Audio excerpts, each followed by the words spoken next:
Chapter number 2 है। Chapter का नाम है सूक्ष्म जीव, मित्र एवं शत्रु। ठीक है। सूक्ष्म जीव को इंग्लिश में माइक्रो ऑर्गेनिज्म बोलते हैं। ठीक है। इस चैप्टर में हम समझेंगे कि सूक्ष्म जीव क्या होते हैं तथा उनका हमारे ऊपर क्या प्रभाव पड़ता है, वो किस प्रकार से हमारी सहायता कर सकते हैं। ठीक है। मुख्यतः सूक्ष्म जीवों को चार भागों में बांटा जाता है। ठीक है। जैसे सबसे पहले बैक्टीरिया होता है, फिर कवक होता है, शैवाल होता है, प्रोटोजोआ होता है। ठीक है। और वायरस या विषाणु भी सूक्ष्म जीव होते हैं, लेकिन इनकी कैटेगरी से अलग होता है। ठीक है। वायरस इससे अलग इसलिए रखा जाता है क्योंकि ये ऐसे जीवों में जनन करते हैं जो परपोषी होते हैं, जो अपना भोजन स्वयं नहीं बनाते हैं। अर्थात मनुष्यों और जानवर जो होते हैं उनमें वायरस फैलते हैं। ठीक है। चलिए अब पांचों के बारे में एक एक करके पढ़ेंगे कि इनकी प्रकृति क्या होती है, ये कहाँ पे मिलते हैं, इनकी खोज किसने की है। ठीक है।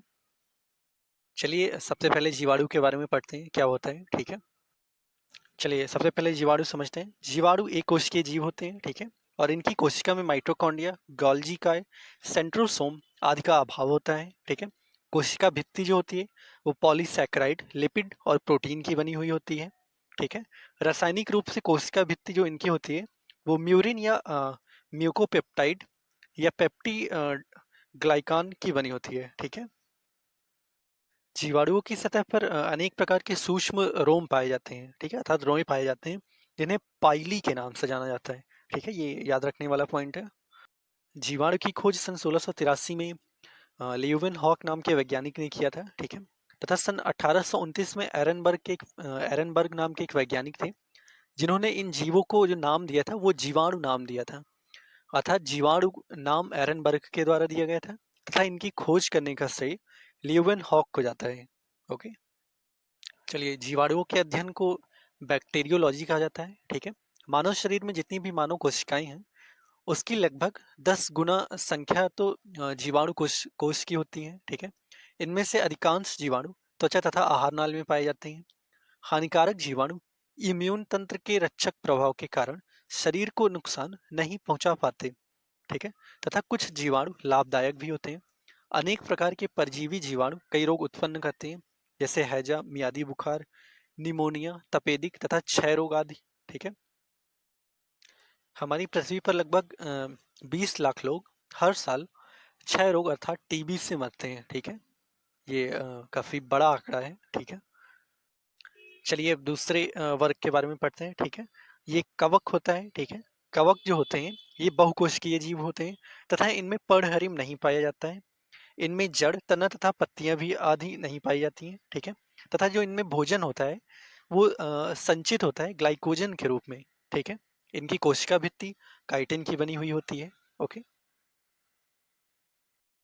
कवक जो होते हैं बेसिकली वो परजीवी होते हैं। ठीक है।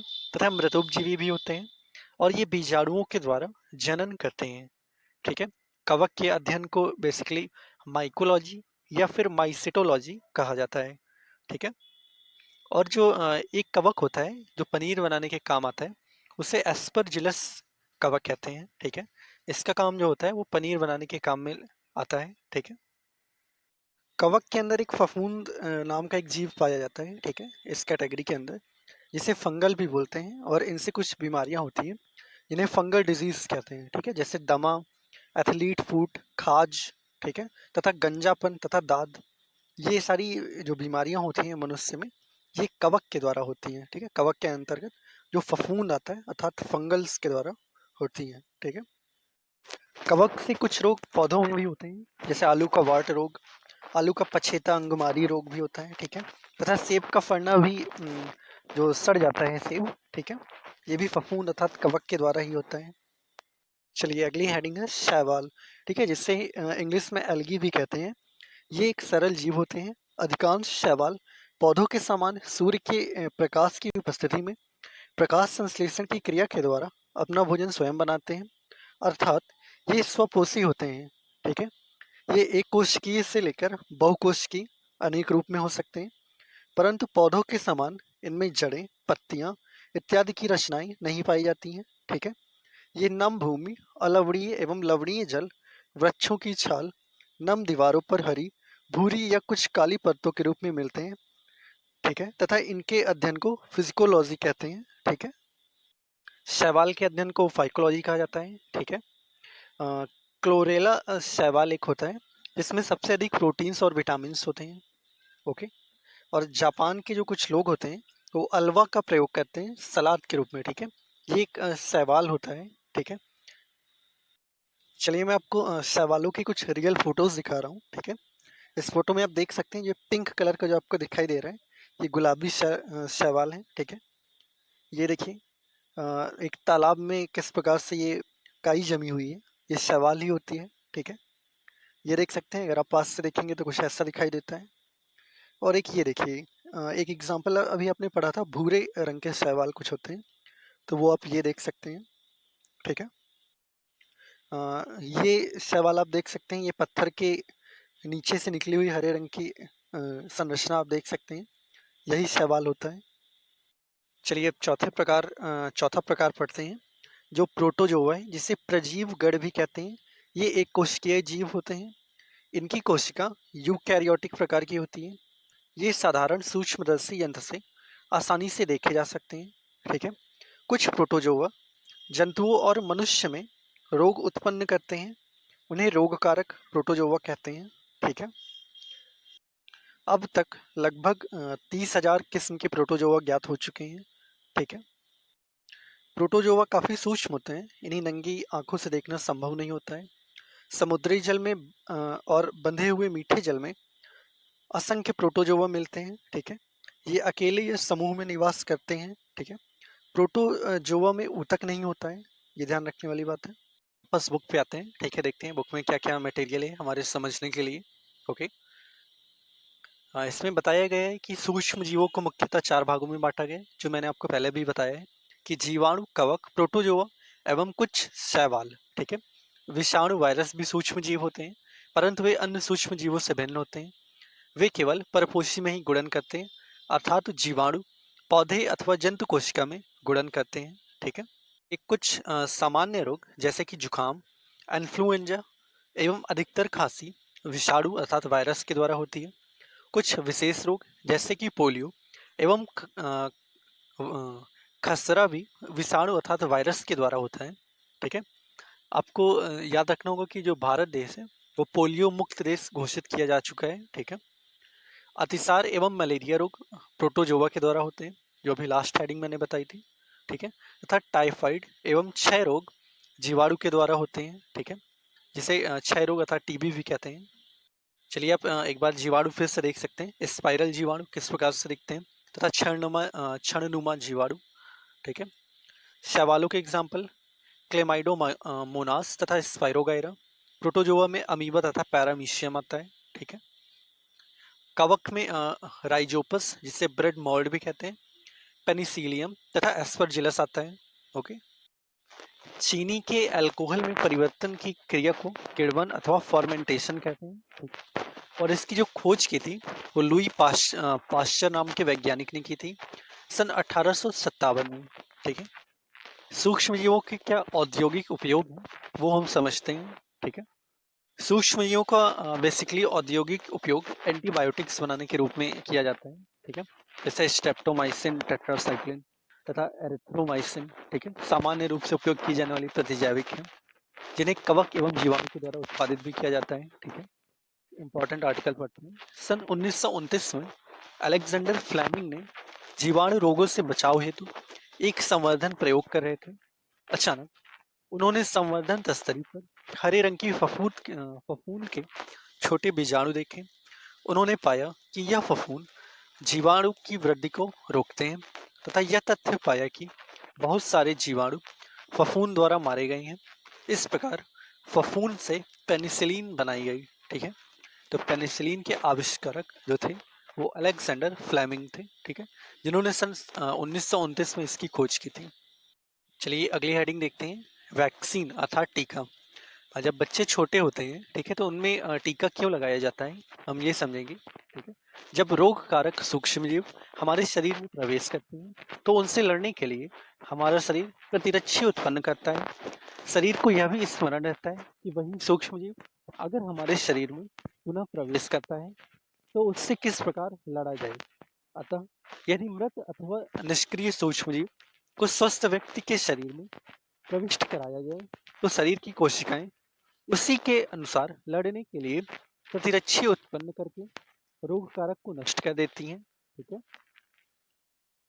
यह प्रतिरक्षी हमारे शरीर में सदा के लिए बनी रहती हैं तथा रोग कारक सूक्ष्मजीव से हमारी सदा के लिए सुरक्षा करती हैं। ठीक है, इस प्रकार हम सभी के बचपन में अनेक रोगों से रक्षा करने के लिए टीके अर्थात वैक्सीन लगाए जाते हैं। ठीक है, पोलियो से बचने के लिए पोलियो ड्रॉप बच्चों को दी जाती है, ये भी एक प्रकार की वैक्सीन भी होती है। ठीक है, सूक्ष्मजीव जो होते हैं वो मिट्टी की उर्वरता में वृद्धि भी करते हैं। कुछ जीवाणु एवं नीले हरे शैवाल वायुमंडलीय नाइट्रोजन का स्थिरीकरण कर सकते हैं। इस प्रकार मृदा में नाइट्रोजन का संवर्धन होता है तथा उसकी उर्वरता में वृद्धि होती है। इसे सामान्यतः जैविक नाइट्रोजन स्थिरीकारक कहते हैं। ठीक है, चलिए आप नीले हरे शैवाल देख सकते हैं। ठीक है, जैसे साइनोबैक्टीरिया। ओके, सूक्ष्मजीव अनेक प्रकार से हानिकारक भी होते हैं। कुछ सूक्ष्मजीव मनुष्य, जंतुओं एवं पौधों में रोग उत्पन्न करते हैं। रोग उत्पन्न करने वाले ऐसे सूक्ष्मजीवों को रोगाणु अथवा रोगजनक कहते हैं। कुछ सूक्ष्मजीव भोजन, कपड़े एवं चमड़े की वस्तुओं को प्रदूषित कर देते हैं। ठीक है, चलिए हमारे पास एक टेबल है जिसमें मनुष्यों में सूक्ष्म जीवों द्वारा होने वाले रोगों के बारे में बताया गया है। ठीक है, सबसे पहला रोग है जिसे क्षय रोग या टीबी भी कहते हैं। क्षय रोग जो होता है वो जीवाणु के द्वारा होता है तथा जो ये फैलता है ये वायु में फैल सकता है। ठीक है, इससे बचाव के जो उपाय हैं आप समझ सकते हैं। रोगी को पूरी तरह से अन्य व्यक्तियों से अलग रखना चाहिए। रोगी की व्यक्तिगत वस्तुओं को अलग रखना चाहिए तथा उचित समय पर टीकाकरण करना चाहिए। खसरा ये वायरस से होता है तथा वायु के द्वारा फैलता है। चिकन पॉक्स ये भी वायरस से होता है, वायु अथवा सीधे संपर्क में आने से हो सकता है। तथा पोलियो रोग वायरस से ही होता है, वायु और जल के माध्यम से ये फैलता है। ठीक है, बचाव के सामान्य उपयोग आप देख सकते हैं। ठीक है, इन चारों के लिए एक ही उपयोग है, इसी के द्वारा बचा जा सकता है इनसे। ठीक है, चलिए जो हैजा रोग होता है वो जीवाणु से होता है तथा जल अथवा भोजन के माध्यम से ये फैलता है और व्यक्तिगत स्वच्छता एवं अच्छी आदतों को अपनाने से इससे बचा भी जा सकता है। भली भांति पके भोजन का उपयोग करना। ठीक है, तथा टीकाकरण के माध्यम से इससे बचा जा सकता है। हैजा और टाइफाइड दोनों जीवाणु से ही होते हैं तथा जल के माध्यम से टाइफाइड फैलता है। ठीक है, हेपेटाइटिस ए ये वायरस से होता है तथा जल के माध्यम से फैलता है। ठीक है, और इससे बचने के लिए उबले हुए जल का प्रयोग करना चाहिए तथा टीकाकरण के द्वारा। मलेरिया रोग बेसिकली सबसे फेमस ये रोग है। ठीक है, मलेरिया रोग ही प्रोटोजोआ के द्वारा होता है तथा ये मच्छर के द्वारा फैलता है। एक मच्छर होता है जो मादा मच्छर होती है जिसे एडीज कहते हैं। ठीक है, उसके द्वारा ये फैलता है और इससे बचने के लिए बेसिकली मच्छरदानियों का प्रयोग करना चाहिए और मॉर्टिन वॉर्टिन का यूज़ करके भी इससे बचा जा सकता है। ठीक है, चलिए मनुष्यों के बारे में पढ़िए। अब जंतुओं में समझते हैं कि कैसे ये रोग फैलते हैं सूक्ष्म जीवों से। अनेक सूक्ष्मजीव केवल मनुष्य एवं पौधों में ही रोग उत्पन्न करने के कारक नहीं होते हैं, वरन वे दूसरे जंतुओं में भी रोग उत्पन्न करते हैं। उदाहरण के लिए एंथ्रेक्स मनुष्य एवं मवेशियों में होने वाला भयानक रोग है जो जीवाणु के द्वारा होता है। गाय में खुर एवं मुंह का रोग वायरस के द्वारा होता है। ठीक है, अब समझते हैं पौधों में रोग उत्पन्न करने वाले सूक्ष्म जीवों के बारे में। अनेक सूक्ष्मजीव गेहूं, चावल, आलू, गन्ना, संतरा, सेब इत्यादि पौधों में रोग के कारक हैं। रोग के कारण फसल की उपज में कमी आ जाती है। ठीक है, चलिए सूक्ष्म जीवों द्वारा पौधों में होने वाले कुछ सामान्य रोगों के बारे में समझ लेते हैं। जैसे पादप रोग होता है जो पौधे में, पौधे में नींबू कैंकर नामक रोग होता है जो जीवाणु के द्वारा होता है तथा ये वायु के माध्यम से फैलता है। गेहूं का रस्ट रोग कवक के द्वारा होता है तथा ये वायु एवं बीज के द्वारा फैलता है। भिंडी का पीत रोग वायरस के द्वारा होता है तथा ये कीट के माध्यम से फैलता है। ठीक है, चलिए अब अगली हेडिंग देखते हैं, नाइट्रोजन चक्र। ठीक है, हमारे वायुमंडल में 78% नाइट्रोजन गैस है। ठीक है, नाइट्रोजन सभी सजीवों का आवश्यक संगठक है जो प्रोटीन, पर्णहरित अर्थात क्लोरोफिल, न्यूक्लिक एसिड एवं विटामिन में उपस्थित होता है। पौधे एवं जंतु वायुमंडलीय नाइट्रोजन का उपयोग सीधे नहीं कर सकते। मिट्टी में उपस्थित जीवाणु व नीले हरे शैवाल वायुमंडलीय नाइट्रोजन का स्थिरीकरण करके नाइट्रोजन यौगिक में परिवर्तित कर देते हैं। जब नाइट्रोजन इस प्रकार उपयोगी यौगिकों में परिवर्तित हो जाती है, पौधे इसका उपयोग मिट्टी में से जड़ तंत्र द्वारा करते हैं। इसके पश्चात अवशोषित नाइट्रोजन का उपयोग प्रोटीन एवं अन्य यौगिकों के संश्लेषण में करते हैं। पौधों पर निर्भर करने वाले जंतु उनसे प्रोटीन एवं अन्य नाइट्रोजनी यौगिक प्राप्त करते हैं। ठीक है। पौधों एवं जंतुओं की मृत्यु के बाद मिट्टी में उपस्थित जीवाणु एक कवक नाइट्रोजनी अपशिष्ट को नाइट्रोजनी यौगिक में परिवर्तित कर देते हैं, जो पौधों द्वारा पुनः उपयोग होता है। कुछ विशिष्ट जीवाणु नाइट्रोजनी यौगिकों को नाइट्रोजन गैस में परिवर्तित कर देते हैं, जो कि वायुमंडल में चली जाती है। परिणाम स्वरूप वायुमंडल में नाइट्रोजन की मात्रा लगभग स्थिर ही रहती है। ठीक है। इस चैप्टर में हमें काफ़ी अच्छी जानकारी मिली है। एक बार क्विक रिवीजन लेते हैं कि क्या क्या हमने इस चैप्टर में पढ़ा है। सूक्ष्म जीव अत्यंत छोटे जीव होते हैं। यह बिना यंत्र की सहायता से अकेली आंखों द्वारा नहीं दिखाई देते हैं। यह बर्फीले शीत मौसम के उष्ण झरनों तथा मरुस्थल से दलदल तथा हर प्रकार के पर्यावरण में जीवित रह सकते हैं। सूक्ष्म जीव वायु, जल, मिट्टी, पौधों एवं जंतुओं के शरीर में पाए जाते हैं। यह एक कोशिकीय अथवा बहुकोशिकीय भी होते हैं। ठीक है। जीवाणु, कवक, प्रोटोजोआ एवं कुछ शैवाल सूक्ष्म जीवों के अंतर्गत आते हैं। विषाणु इनसे अलग हैं, लेकिन फिर भी इन्हें इस वर्ग में सम्मिलित किया जाता है। विषाणु केवल परपोषी जैसे जीवाणु, पादप या जंतु में ही गुणन करते हैं। कुछ सूक्ष्म जीव औषधि एवं अल्कोहल के वाणिज्यिक उत्पादन में भी उपयोगी हैं। कुछ सूक्ष्म जीव जैविक कचरे जैसे कि मृत पौधे एवं जंतु अपशिष्ट को अपघटित कर सरल पदार्थों में परिवर्तित कर देते हैं तथा वातावरण को स्वच्छ बनाते हैं। ठीक है। प्रोटोजोआ से अतिसार तथा मलेरिया रोग जैसे उत्पन्न करते हैं। ठीक है। कुछ सूक्ष्म जीव हमारे भोजन को विषाक्त कर देते हैं। कुछ सूक्ष्म जीव लेग्यूम पौधों की जड़ों तथा ग्रंथिकाओं में पाए जाते हैं। वे वायुमंडलीय नाइट्रोजन को मिट्टी में स्थिरीकृत करते हैं, जिससे मिट्टी की उर्वरता में वृद्धि होती है। मिट्टी में उपस्थित कुछ जीवाणु और नीले हरे शैवाल वायुमंडलीय नाइट्रोजन का स्थिरीकरण करते हैं, नाइट्रोजन यौगिक में परिवर्तित कर देते हैं उसे। ठीक है। विशेष जीवाणु मिट्टी में उपस्थित नाइट्रोजनी यौगिकों को नाइट्रोजन गैस में परिवर्तित करते हैं, जिसका निर्मोचन वायुमंडल में हो जाता है। ठीक है। आपको डिटेल में ये चैप्टर समझाया गया है। ठीक है। यहीं पर ये चैप्टर खत्म होता है। और एक सूक्ष्म जीव है विषाणु, जिसके बारे में इस चैप्टर में नहीं बताया गया है ज़्यादा। ठीक है। तो एक मिनट की क्लिप में समझते हैं कि क्या क्या ये क्या होता है और कैसे काम करता है। ओके, चलिए।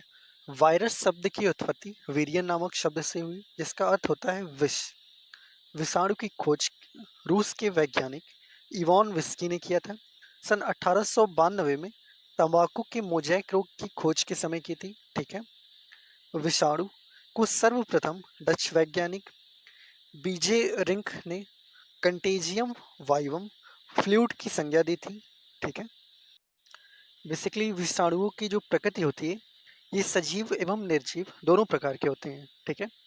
इन्हीं कारण से इन्हें सजीव तथा निर्जीव के बीच की कड़ी भी कहा जाता है। ओके, जो आप ये वीडियो में देख रहे हैं वायरस, ये कोरोना वायरस का एक एग्जाम्पल है। ठीक है। ऐसे ही कोरोना वायरस दिखता है, कलर कुछ अलग हो सकता है, बट इसकी संरचना कुछ ऐसी ही होती है। ठीक है। चलिए, इसी के साथ ये सूक्ष्म जीव का चैप्टर समाप्त होता है। ठीक है।